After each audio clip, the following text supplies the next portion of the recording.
네, 여러분 안녕하십니까. 권 교수의 건축화재 랩 제9강 열의 이동 중에서 열전도 방정식과 정상 열전도 해석에 대해서 강의하도록 하겠습니다. 이제 우리 학교도 여름방학이 들어가고 있고, 여름방학을 맞이해 여러분들 어떻게 잘 보내고 있는지 궁금합니다. 앞으로 열의 이동 한번 여러분들 열심히 해주기 바랍니다. 자, 우리가 지난번에는 제 8강으로 해서 여러 가지 내용을 공부했습니다. 그 내용을 다시 한번 잠깐 살펴보면, 우리가 7강과 8강을 통해서 10가지의 기초 지식을 우리가 한번 공부한 적이 있죠. 그 내용을 보게 되면 열전도와 열전달의 기본 개념도, 기본 개념이 여러분 머릿속에 정확히 있어야 됩니다. 그리고 두 번째로 다양한 용어, 열전도율, 열전달률, 열관류율, 열확산개수, 또 열저항률, 여러분들 이런 단어에 대해서 정확히 설명할 수 있습니까? 이거부터 시작입니다. 이거부터. 자, 그래서 또 다양한 법칙들, 퓨리의 법칙, 냉각 법칙, 또 스테판 볼츠만 법칙 등등. 여러분들 이런 내용에 대해서 지난번에 공부했던 내용, 열의 이동, 건축 방화, 소방 방제 분야에서 반드시 필요한 요 기본적인 내용들입니다. 요 내용을 토대로 우리가 앞으로 열의 이동 그 내용을 볼 테니까 여러분들 지난 7강과 8강 그 내용을 꼭 숙지해 주기 바랍니다. 그리고 정상 열전도와 비정상 열전도의 차이점, 또 무차원수, 그리고 이것을 이용한 차원 해석, 자, 이런 내용들 우리가 공부한 적이 있죠. 또 반무한 고체, 오차함수, 수치 해석, 차분법, 자, 이런 내용들 혹시 여러분 기억이 잘 안 나게 되면 7강 내용을 꼭 한번 다시 들어주고 공부해 주기 바랍니다. 그리고 8강으로 기초지식 2로 해서 우리가 두 번째 열역학 법칙이 있었죠. 1법칙, 2법칙. 그리고 열의 이동, 전열공학과의 차이점. 자, 시간이 굉장히 중요한 거에서 시간의 변수로서 작용하는지 하지 않는지. 그리고 호도법과 입체각, 각도들에 대한 내용들이 되겠습니다. 또 복사 강도, 복사 열전달에 대한 기본적인 내용들을 우리가 공부했습니다. 그리고 또 우리가 예전에 공부했던 자연로그, 또 상용로그, 자, 이런 것들을 이용한 대류 열전달 계산을 우리가 한번 해봤었죠. 가장 일반적인 문제인 커피의 물을 이용하여 대류 열전달. 자, 그리고 무한급수를 이용한 복사 열전달의 계산. 무한급수. 그리고 마지막으로 정적분, 부정적분, 이중적분. 자, 이런 것들을 이용하여 램버트의 여연법칙까지 우리가 공부한 적이 있습니다. 그래서 우리는 이것을 기초지식 1과 2의 10가지 내용을 토대로 우리는 열의 이동을 공부하려고 합니다.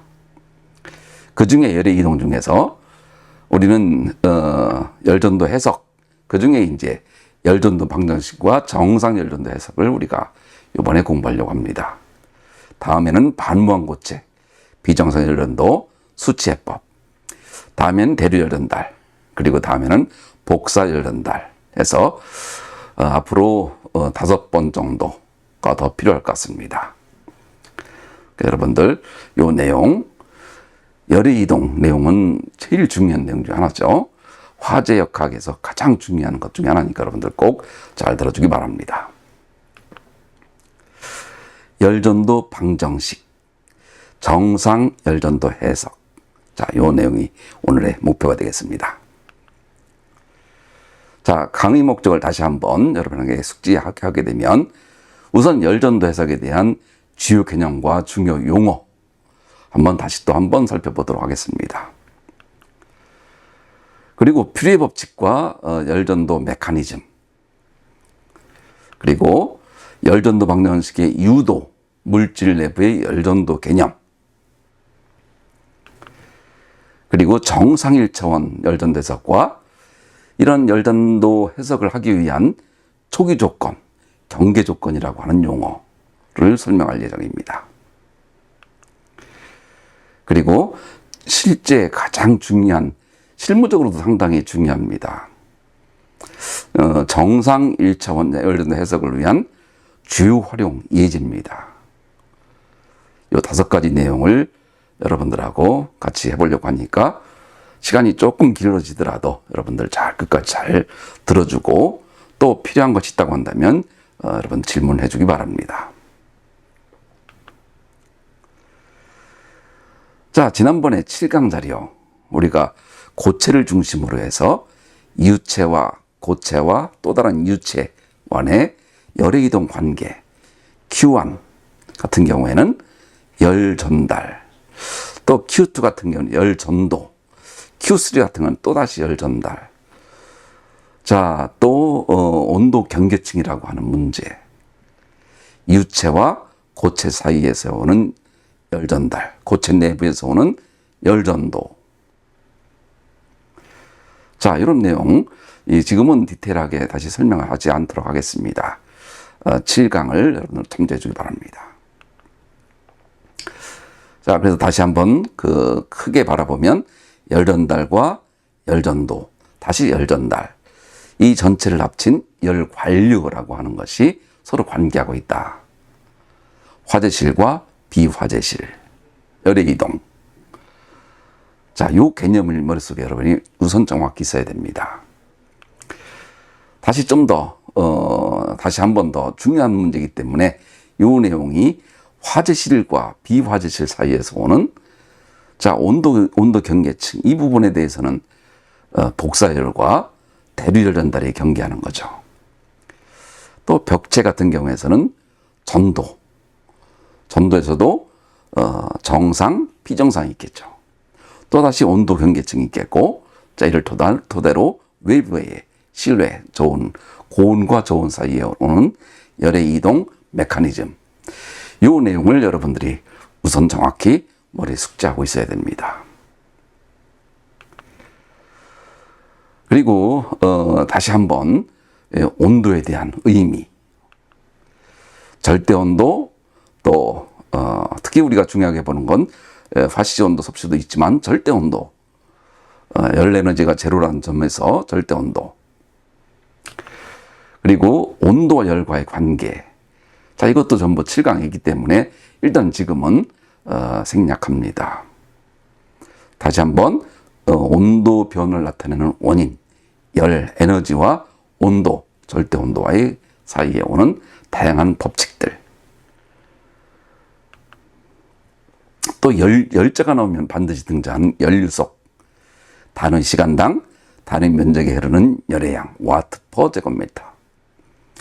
또 와트가 등장하면 뉴턴과 줄과 와트의 관계, 와트 퍼 제곱미터. 자, 요 단위, 용어, 법칙. 자, 이것을 여러분이 정확히 숙지한 후에 디테일하게 들어가면 됩니다. 또 연소에서도 간물 내부에서의 열전도가 깊게 관여하고 있기 때문에 요 열전도 문제, 특히 가을이 되게 되면 온도 상승이 되는 요 문제, 착화되는 개념과도 상당히 열전도는 관계하고 있습니다. 열전도가 되면 온도 상승이 이르게 되고 열분해가 일어나게 돼서 열분해 가스에 방출되고 간성 혼합기가 형성되면서 건축에서 중요한 화재가 또 등장하죠.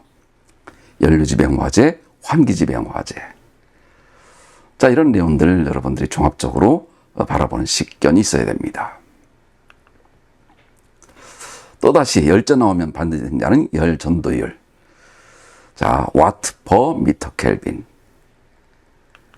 또 열전달률. 와트 퍼 미터 제곱 켈빈. 열관류율. 와트 퍼 미터 제곱 켈빈. 열저항. R 같은 경우. 열 확산율 알파 메터 제곱 퍼 세크. 자, 열 확산율과 열 전도율과의 차이는 상당히 미미한 문제가 있습니다. 이것은 다음 10강에서 좀 더 한 번 더 디테일하게 다룰 예정입니다. 특히 열 관리율은 건축물 에너지 절약 설계 기준과도 깊은 관련이 있다고 했죠. 관리율과 저항률, 서로 역수 관계. 자, 확산율. 그래서 여러분이 건축 재료, 여러분들은 비록 소방과에 있다 하더라도 소방의 주요 대상물, 이 전부 건축물이다 보니까 사용하는 건축 재료, 건축 구조, 건축 환경, 건축 계획에도 여러분 많은 관심이 있어야 됩니다. 그중에 건축 재료, 강이라든지 콘크리트라든지 목재, 로글판이라든지 자, 이런 다양한 건축 재료들에 대한 밀도, 비열, 열전도율, 열 확산율들에 대한 개략적인 치를 알고 있는 것과 모르는 것은 엄청난 차이가 있습니다. 그 중에 우리가 신경을 많이 써야 될 것은 공기 문제죠. 공기와 물에 대한 기본적인 열 특성 같은 것들은 항상 우리가 당연히 알고 있어야 되는 내용이 됩니다. 또 열 변형률, 열 변형량. 자, 그리고 최근에 많은 문제가 있었던 단열재의 화재 특성. 단열재의 화재를 단열재에 착화되지 않도록 하기 위해서는 어떻게 해야 될 것인가. 자, 이런 문제들을 우리가 이번에 다루려고 합니다. 특히 열 저항 같은 경우에는 우리가 예전에 전기에서 공부했던 저항과 같은 그런 어떤 표기도 해서 실제 이해를 돕는 경우도 많습니다. 거의 비슷합니다. 열에너지, 전기에너지. 따라서 열저항, 또 전기저항 같은 형태로 표기한다. 자, 이런 것들도 여러분 잘 알고 있어야 됩니다. 자, 또 중요한 용어 또 등장했죠. 열전도 해석을 하기 위해서는 두 가지. 첫 번째 하나는 정상 열전도, 또 하나는 비정상 열전도. 정상 열전도라는 것은 보다시피 기울기가 변화가 없다는 얘기죠. 자, 시간에 따른 변화가 없다. 반면에 비정상은 시간에 따른 변화가, 기울기가 계속 차이가 나다 보니까 시간에 따른 변화가 있다. 자, 각각에 대한 정상 열전도, 비정상 열전도 해석하는 방법이 다양합니다. 자, 이 내용도 여러분들이 꼭 알아주기 바랍니다. 자, 지금까지가 우리가 열의 이동에 관한, 특히 열전도에 관한 기본 기초 지식을 다시 한번 우리가 봤다고 한다면 이번에는 조금 한 단계 깊숙이 한번 들어가 보도록 하겠습니다. 자, 어떤 부재에 화재가 발생했다고 해봅시다. 그러면 당연히 화재 열이 가해지면서 갑자기 고온에 봉착하게 되겠죠. 그렇지만 내부는 상당히 아직도 초기 온도보다 훨씬 낮은 온도가 될 겁니다. 자, 그래서 결국 이것은 아까 얘기했던 대로 시간에 따른 변화율이 없는 정상 열전도, 반면 또 하나는 비정상 열전도. 자, 여러분들이 열전도 해석에서는 반드시 정상 열전도 해석, 비정상 열전도 해석으로 하려고 하고 공부해야 되고, 자, 이것을 하기 위해서는 우리가 정상 열전도 해석을 어떻게 해야 될 것인가. 비정상 열전도 해석은 우리가 이번에 다루지 않습니다.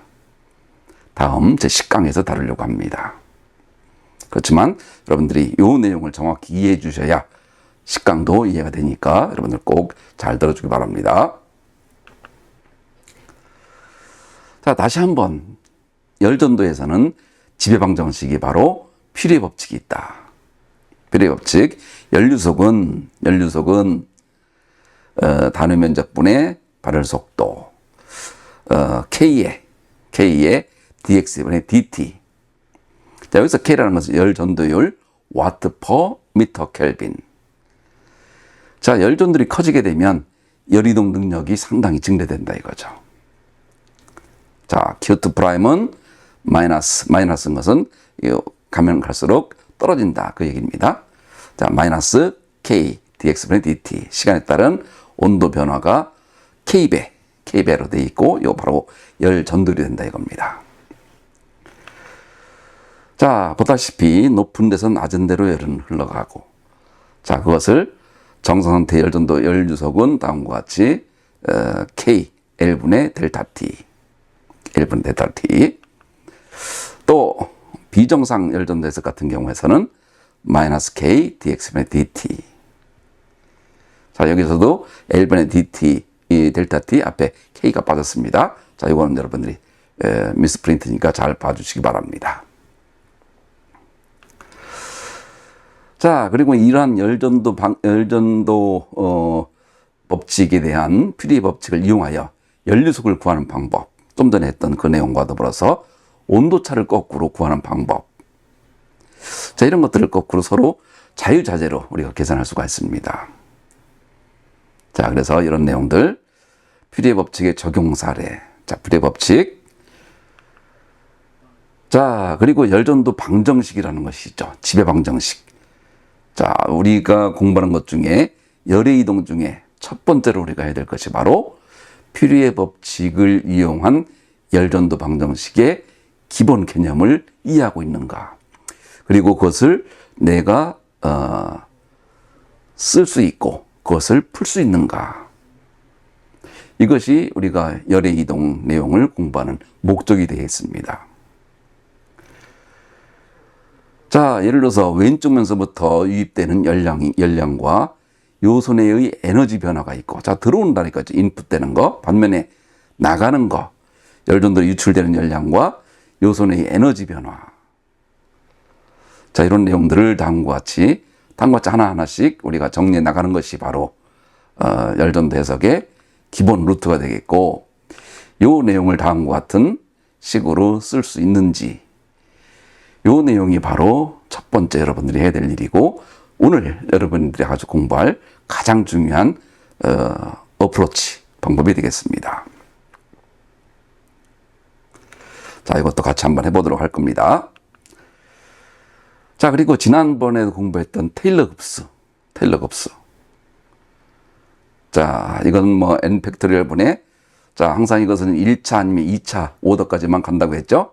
그래서 x 플러스 델타 x는 초기치 델타 x에, 초기치 x에다가 한 번 미분해주고 변화율을 찾아주고 델타 x를 곱해서 변화량을 계산해주고, 두 번째는 이 델타, 이 팩토리얼 분의, 자, 그래서 여기 나가는 것이 또 3팩토리얼 분의, 자, 수치에서 가장 중요한 내용이 된다고 했죠. 나중에 10강에서는 바로 또 테일러 급수가 또 다시 많이 등장할 겁니다. 자, 우리가 1차원 열전도 방정식, 그리고 3차원 열전도 방정식으로, 1차원 열전도 방정식은 다음과 같이 내부에서 최적당 발열량이 발생한다고 했을 경우에 실로 분의 라운드 T 분의 라운드 템퍼레처는, 자, 퓨리의 법칙을 써서 다음과 같이 쓸 수 있다. 자, 1차원과 3차원. 자, 요 내용을 같이 여러분들하고 보려고 하니까요. 자, 한번 같이 한번 보도록 하겠습니다. 그리고 그 내용의 이 구체적인 내용을 들어가기 앞서서 열전도 메커니즘. 어떤 형태로 열이 이동할 것인가. 자, 열전도의 메커니즘 중에서 열전도의 공학적 의미를 보게 되면, 지난번에 얘기했던 대로 연력학 제1법칙, 2법칙.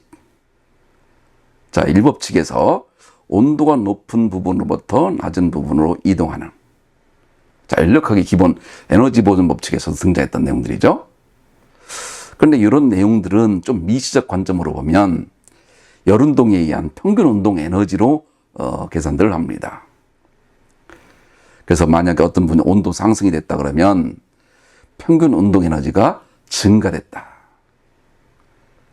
자, 이런 것을 디테일하게 공부하는 것은 지금 상당히 어려우니까 여러분들은 우선 열전도가 눈에 보이지 않다 보니까 불규칙한 운동에 의해서, 열운동에 의해서 평균 운동 에너지와 깊은 관련이 있더라. 어떤 떨림, 진동 같은 어떤 평균 운동 에너지로 열이 이동하는구나. 자, 그런 형태로 여러분이 이해해 줬으면 좋겠습니다. 또 이런 건 메커니즘은 물질의 종류에 따라서도 서로 다르다는 것이 알려지고 있습니다.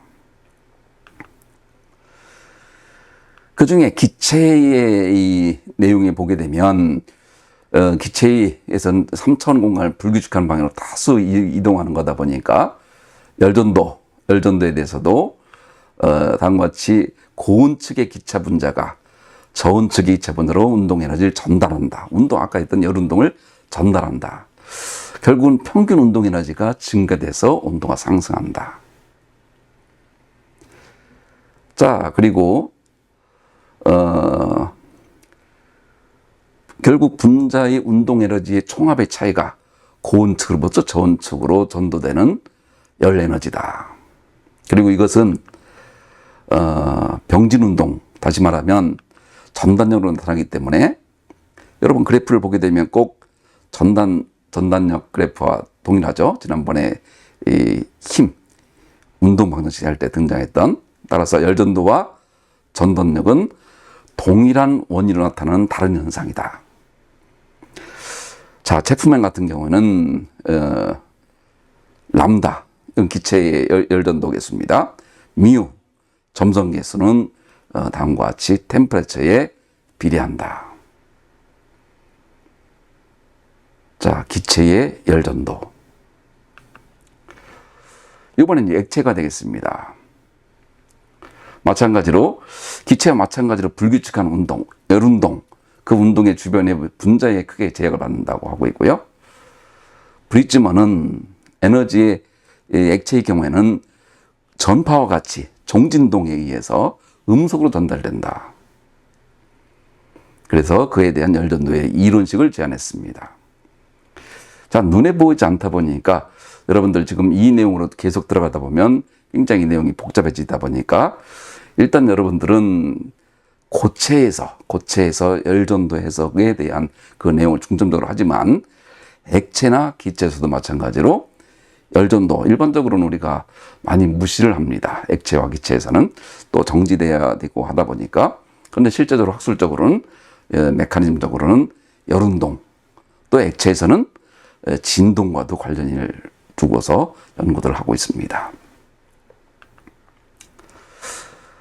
또 액체의 열전도율은 기체에 비해서 약 10배 정도 크다라고 하는 것들도 하나의 공통적인 사실이다 보니까 여러분들도 이런 것들을 신경 써주기 바랍니다. 자, 중요한 것은 고체죠, 고체. 고체의 열전도. 마찬가지로 분자의 진동과 자유전자의 운동에 의해서 전달된다. 자, 눈에 보이진 않지만 분자의 진동과 자유전자의 운동에 의해서 열이 이동한다. 온도가 높은 데서 낮은 곳으로. 또 금속에서는 비금속과 비교하여 높은 열전도율을 나타내고, 또 다음과 같은 금속의 열전도율 K와 전기전도율 K는 매우 밀접하다. K와 K는 일정하다. 자, 이런 식들이 있다 이겁니다. 자, 그리고 비금속의 열전도율은 금속에 비교하여 10의 -2승 정도로 작다. 자, 이런 것들도 아까 고체와 기체와 액체 사이에서의 관계, 또 비금속과 금속, 자, 이런 것들도 여러분들 그 상호 관계, 이것도 여러분들이 이 열의 이동 공부할 때 상당히 기본적인 파워를 늘릴 수 있는, 기본 역량을 늘릴 수가 있습니다. 특히 열전도 해석에 공극, 자, 콘크리트 같은 거라든지 또 단열재 같은 거라든지 이런 공극의 크기, 또 함수율, 물을 얼마나 많이 포함하고 있는지, 자, 이런 것들에 의해서 열전도율이 좌우된다. 또 용적 밀도, 겉보기 밀도가 작은 고체는 공극이 상당히 있기 때문에 열전도율이 매우 낮고, 단열재가 이와 같은 재료다 라고 하는 것들을 여러분들이 그래서 우리가 겨울철에 많이 입는 파카라고 하는 것들도 보면 대부분 공기층이 상당히 많죠. 공극률, 또 함수율. 자, 콘크리트 같은 것들도 함수율에 따라 열전율이 상당히 달라집니다. 자, 이제는 열전도 방정식을 유도하는, 어찌 보면 첫 번째 해야 되는 것이 바로 열전도 방정식을 유도하는 시간이 바로 제일 중요한 핵심 사항입니다.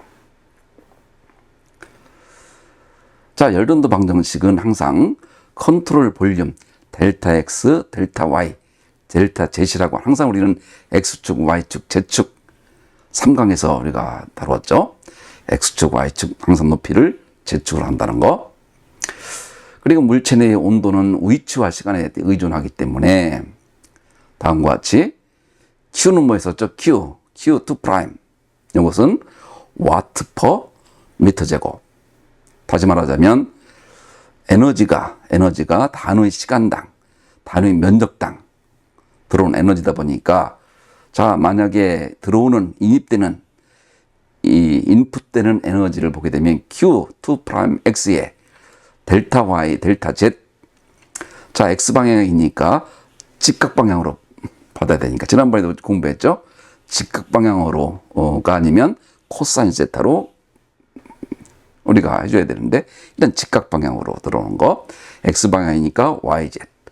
또 다른 시간이 들어가니까 델타 T를 곱해주게 되면 들어오는 에너지가 인입되는 에너지가 되는 거죠. 또 X 플러스 델타 X는 아웃풋, 나온다 이거죠. 자, 나오는 에너지에 대해서는 마이너스를 쓰게 해주고, 자, Q2 프라임의 X 플러스 델타 X 플러스 델타 X는 어떻게 된다고 했었죠? 아까 X 초기치 X에다가, 자, 변화율 테일러 곱셈 등장했던 거죠. 변화율과 변화량. 자, 한번 다시 이 X축으로 편미분을 해주면 X축에 대한 변화율이 등장하죠. 그리고 델타 X를 곱해주게 되면 변화량이 등장하고, 따라서 들어온 거, 나간 것을 우리가 평가하게 됩니다. 그리고 델타 Y, 델타 Z는 X 방향이니까 수직한 방향, 또 단위 시간 델타 T를 곱해줌으로써 결국은 이쪽은 전부 이제 줄이 되는 거죠. 단위로서는. 자, 이것은 다시 빠지게 되고 다음과 같이 쓸 수가 있습니다. 자, 다시 이 내용을 쓰게 되면 정리해보면 Q2 프라임 X 마이너스 Q2 프라임 X 플러스 라운드 X분의 라운드 Q2 프라임 X. 자, 델타 X는 다시 또 쓰게 되면 서로 없어지고, 그리고 Q2 프라임 X는 이것은 퓨리에 법칙에서 퓨리에 법칙 마이너스 K의 dx분의 dt. 자, 이 내용을 다시 또 이 식에 넣어주게 됩니다. 자, 그럼 결과적으로 마이너스 플러스가 되고, 라운드 X분의 라운드 K의 라운드 X분의 라운드 D 델타 X, 델타 Y, 델타 Z, 델타 T. X방향은 이렇게 되겠죠. 자, 만약에 Y축 방향으로 하게 되면 동일한 내용으로 Y축 방향, Y는 XZ이 되겠죠. XZ. Z방향은 XY가 되겠고요. 그래서 같은 XY, Z축 요 내용을 전부 더하면 X축, Y축, Z축을 전부 더하면 다음과 같이 우리가 쓸 수가 있습니다. X축, Y축, Z축 델타 X, 델타 Y, 델타 Z, 델타 T. 자, 요것과 실제 그 내부에서 발생하는 최적 요소에서는 Q는 CM 델타 T 에너지가 어느 정도 에너지가 있냐면 C 로우에 이 델타 X, 델타 Y, 델타 Z. 자, 이것이 이 V니까 로우 V M이 되겠죠. 자, 거기에 델타 T를 곱해줌으로써 에너지가 되고, 요 에너지가 결과적으로 들어오고 나가고 X, Y, Z 방향에서 각각 들어오고 나가고 나간 것들의 남은 것과 요 에너지는 기본적으로 같다라고 하는 대전제 속에서 열전도 방정식이 성립이 되는 겁니다. 자, 이걸 다시 열전도율이 전부 동일하다라고 보게 되면, 자, 다시 라운드 T분의 라운드 템퍼레처는 C5분의 K. 각각 저렇게 쓸 수가 있겠고, 여기서 우리는 지난번에 C5분의 K는 열 확산 개수, 메타 제곱 퍼 세크. 자, 이 내용으로 해서 우리는 다음과 같이 알파의 라운드 X2, 라운드 Y, 라운드 Z. 자, 이거는 어떻게 되었죠? 라플라스 연산자를 이용한다면 라운드 T분의 라운드 템퍼레처는 시간에 따른 온도 변화는 알파의 라플라스 연산자에 T를 곱한 거. 자, 이게 열전도 방정식의 실체입니다. 그런데 여기에 만약에 물체 내부에서 자체적으로 발현이 된다라든지 어떤 열에 대한 변동이 있을 경우에는 다음과 같이 C5분의 Q0를 또 더해줌으로써 열전도 방정식은 다음과 같이 두 가지가 로 우리는 표현할 수가 있습니다. 이 내용을 여러분들이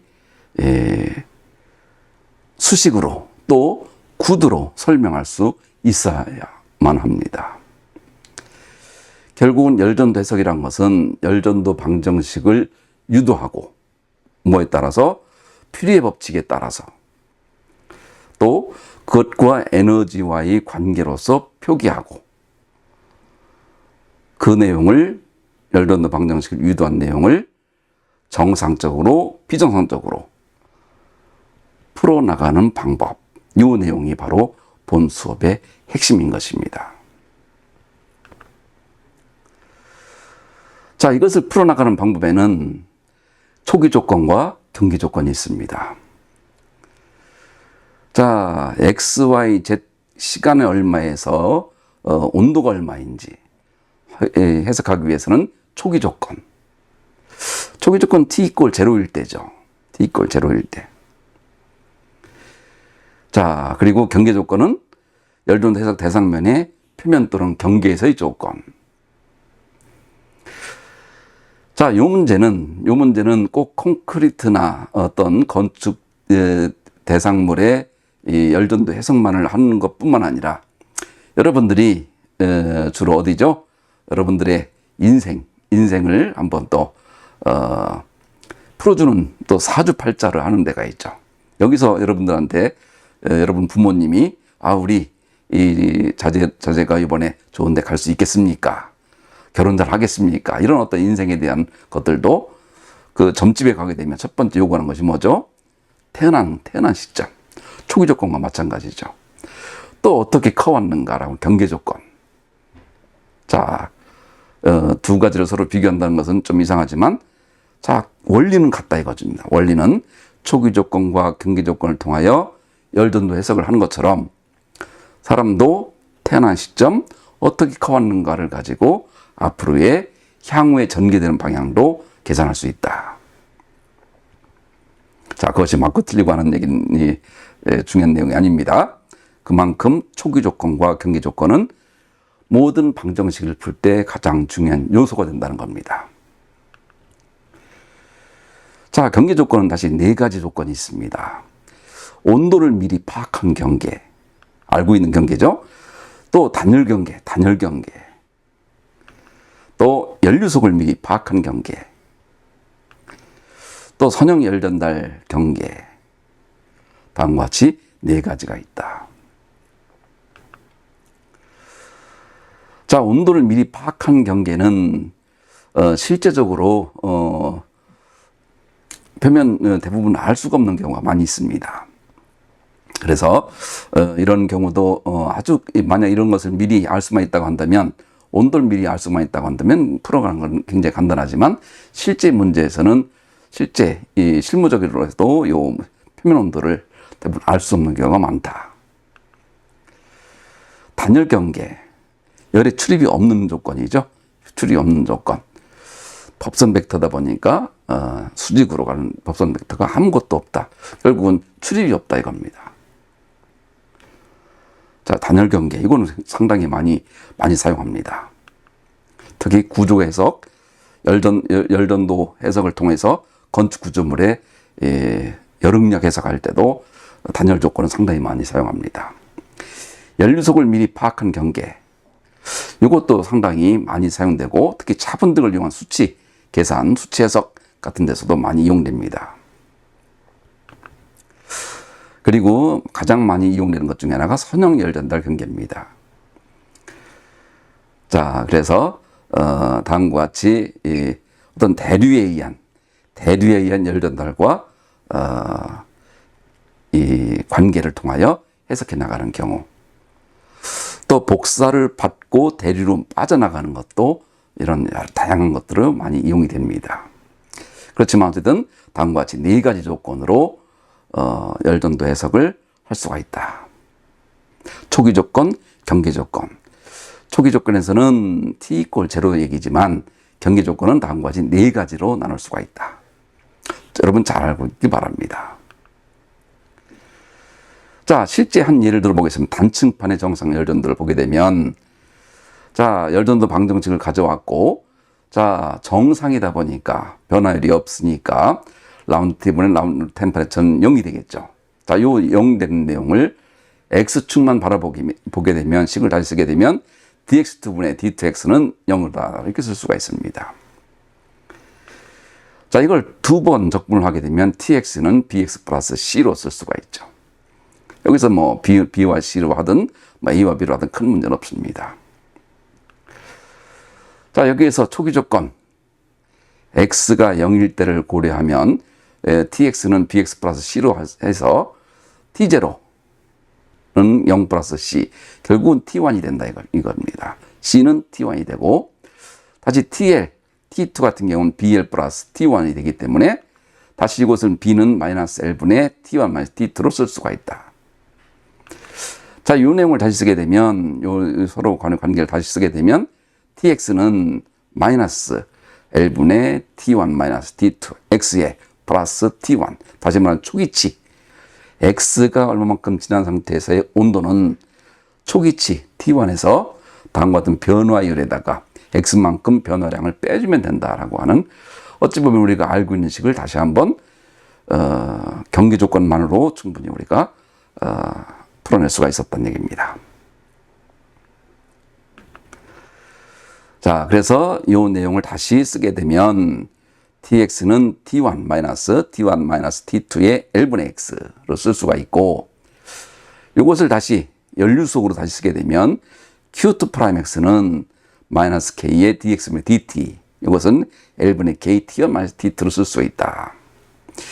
이 내용이 바로 정상 열전도 해석을 풀어나갈 수 있는 가장 키가 됩니다.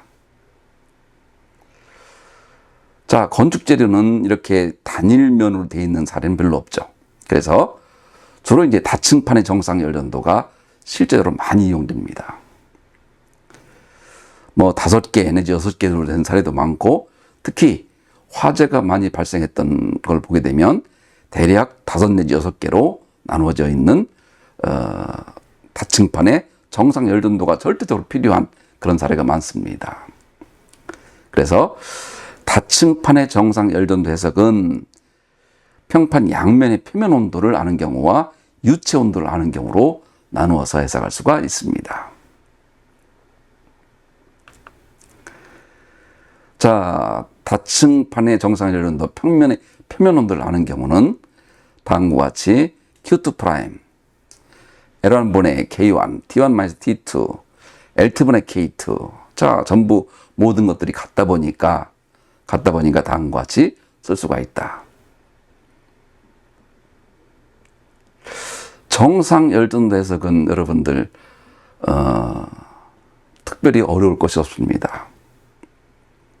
어찌 보면, 그리고 이 내용을 잘 알아가게 되면 나중에 비정상 열전도 해석을 하더라도 이 결과에 대한 답을 알고 나서 비정상으로 한 내용과도 비교해 봄으로써 수치의 타당성도 어느 정도 확보할 수가 있습니다.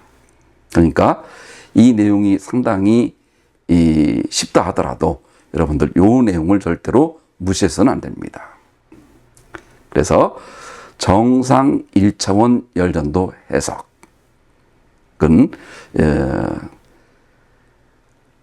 평판 양면의 표면 온도 혹은 유체 온도를 아는 경우에 따라 다음과 같이 아주 간이하게 풀 수가 있고, 특히 결과적으로 표면 온도를 알므로써 다음과 같이 Q2 프라임은 R-의 T1-T N 플러스 1, R-는 K1분의 L1, K2분의 L2, KN분의 LN으로 쓸 수가 있다. 열저항이다 이거죠. 열저항.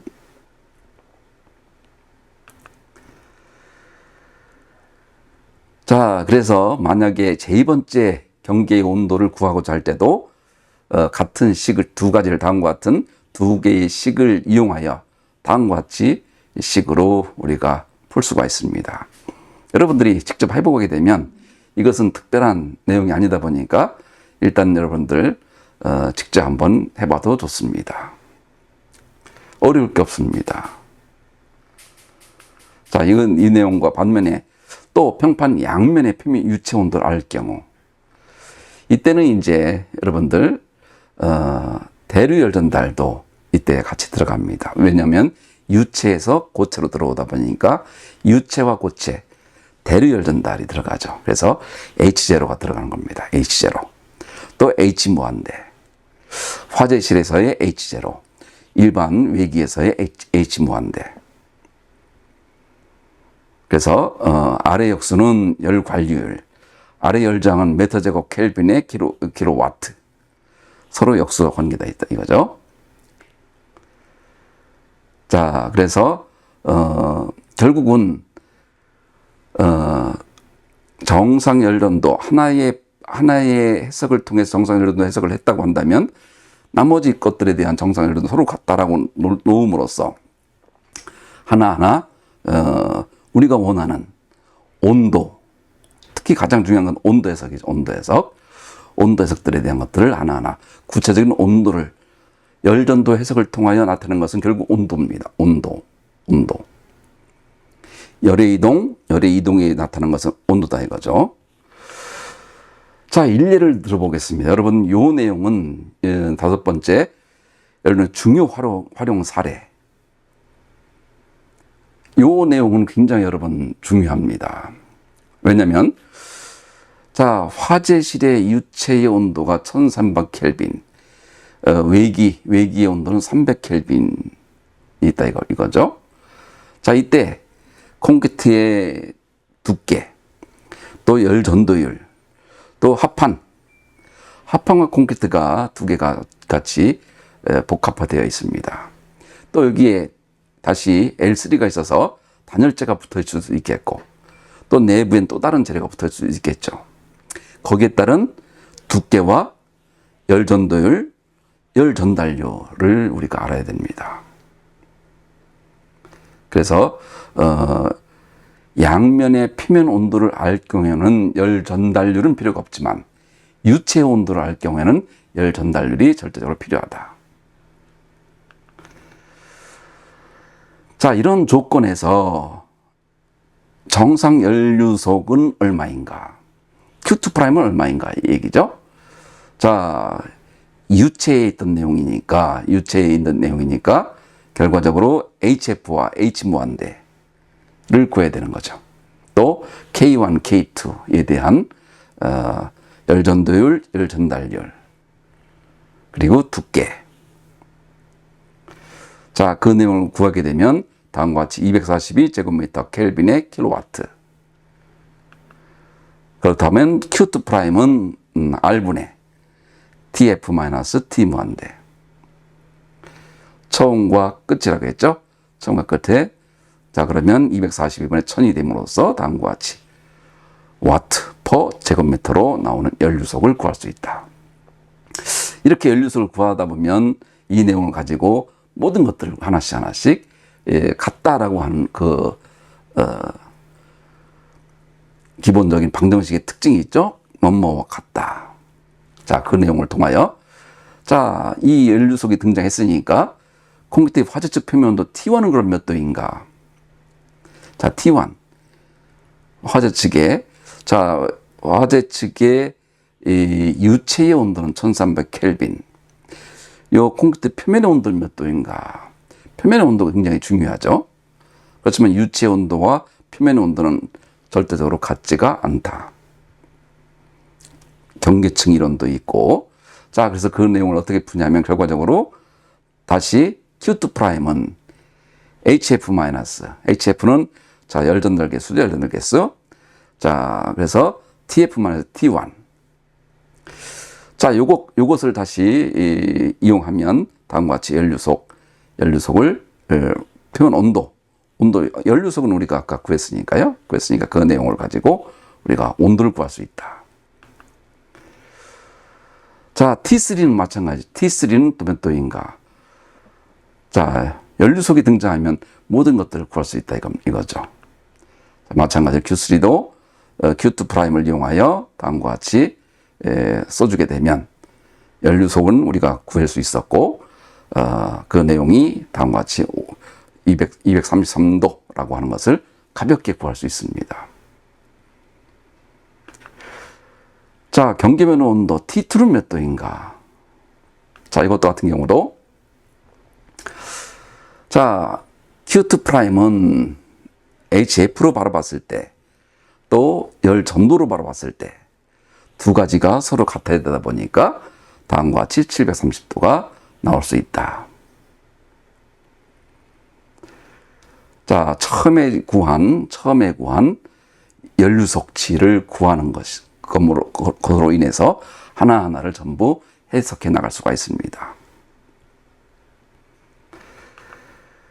자, 이제 마지막으로 제일 중요한 문제는 T2가 착화되지 않도록 뭔가를 피복을 해서 또 다른 걸 피복을 해서 요 피복한 것을 T2가 530도가 되지 않도록 하기 위해서는 피복제의 두께는 얼마로 해야 되는가? 이 문제는 상당히 중요한 문제입니다. 예를 들어서 단열재에 착화되지 않도록 하는 방법, 또 창호에 착화되지 않도록 하기 위해서, 창틀에 화재가 착화되지 않도록 하기 위해서는 어떻게 될 것인가 등등을 하기 위해서는 그러면 얼마만큼 어떤 피복재를 어떻게 되겠는가. 자, 이런 내용도 결국은 기본적으로 Q2 프라임을 가지고 두 가지가 서로 같다 이거죠. 두 가지를 서로 같고 530 켈빈으로 같다 보니까 요 내용을 하게 되면 K분의 L은 다시 구할 수가 있고, 결과적으로 L은 0.025m, 결국 2.5cm로 저런 물성을 갖고 있다고 한다면 열전들 K가 0.5에 10-3 킬로와트 미터 켈빈이라고 한다면 0.025m, 2.5cm의 소재를 하게 되면 530 켈빈, 257도 이하로 떨어지지 않는다라는 것을 계산할 수가 있습니다.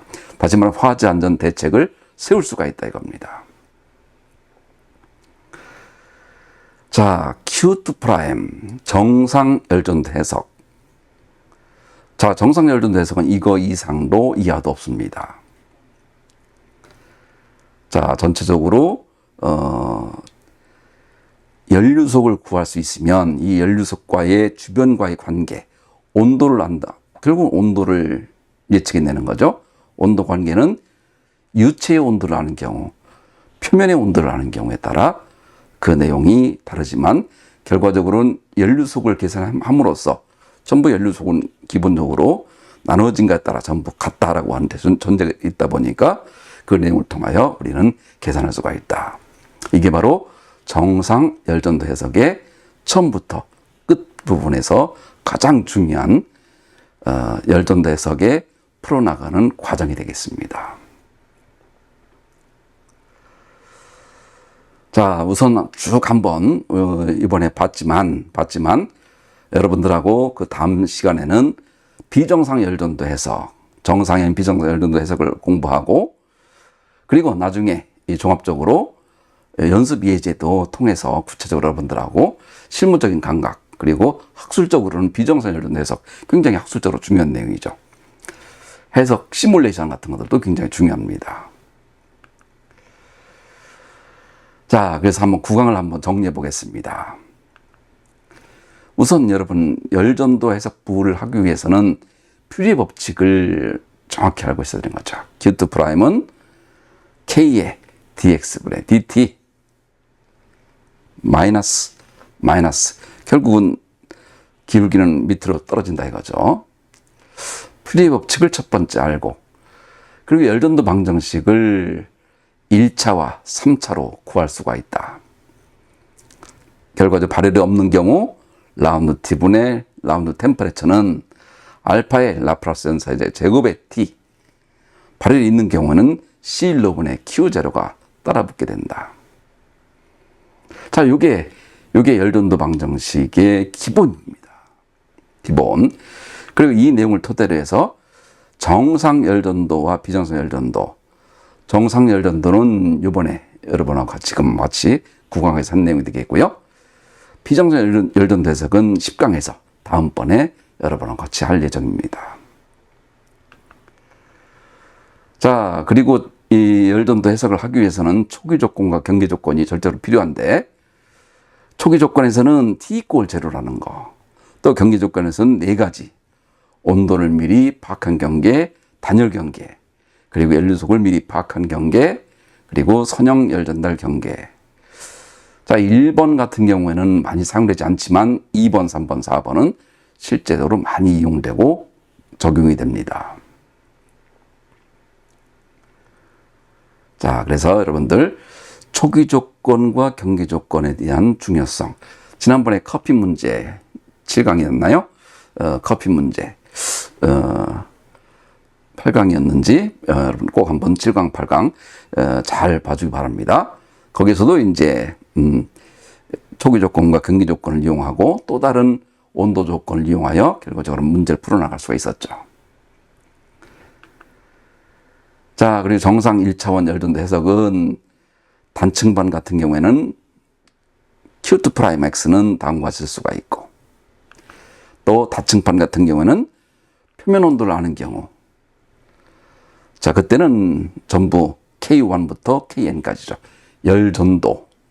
열전도율만 알게 돼도 문제가 없지만, 유체 온도를 알 경우에는 열 전달 개수, 열 전달률, H0, H 무한대, HF, H 무한대 같은 것들을 알 수 있게 되면 Q2'도 전부 계산할 수가 있다.